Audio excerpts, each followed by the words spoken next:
Today's video, papakita ko sa inyo paano tayo mag-setup ng ating vertical jigging. Ito yung mga kakailanganin natin. Assist hook, swivel, fluorocarbon na 2.5 meters. Ito yung jig, gunting, at meron tayo ritong plier para sa ating split ring. Ito yung ating overhead drill. At ito naman yung ating rod na nasa 400 grams ang maximum lure capacity niya. Una mga idol, gawa tayo ng FG nut. So ilalagay na natin sa ating hinlilit yung ating main line. Yan. Tapos may tension na yung ating main line. Diyan na tayo mag-uumpisa gagawa ng FG nut mga master.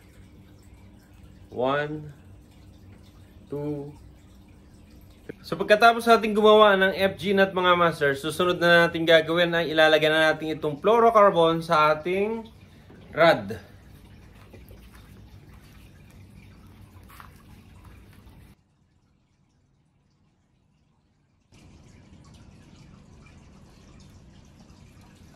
Ang sunod na natin gagawin mga idol ay ang paglalagay ng swivel sa ating leader line.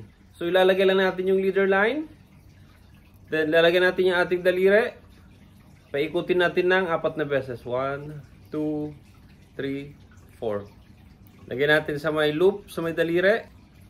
Balik natin sa loop sa taas. Lalagyan natin sa ating mga ngipin. Hahatakan. Tsaka natin ibababa yung loop. Yung nut. Baba yung nut. Yan mga master. So ganito mga idol, ginagamitan na natin to ng plier. Itong excess na tali mga idol, pinuputol na natin yan. So ito na mga idol yung ating swivel sa my leader line. Sunod natin mga idol yung paglalagyan na ng ating assist hook sa ating swivel. So una dito mga idol, itong split ring ginagamitan na natin ng plier para ilagay yung ating swivel. So ayan mga idol. Tsaka natin ilalagay itong swivel.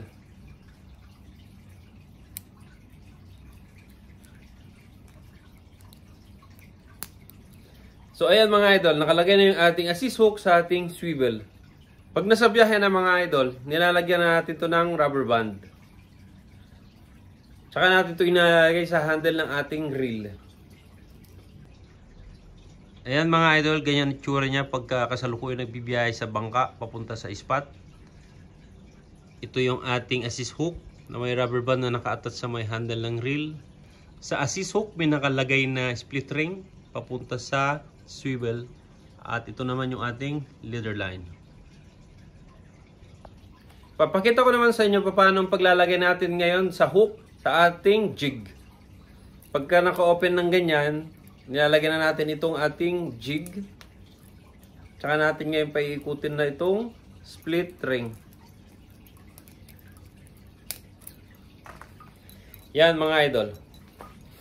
So pwede na natin itong ibagsak sa tubig at mag-umpisa na tayong mag-jig. Thank you so much and God bless.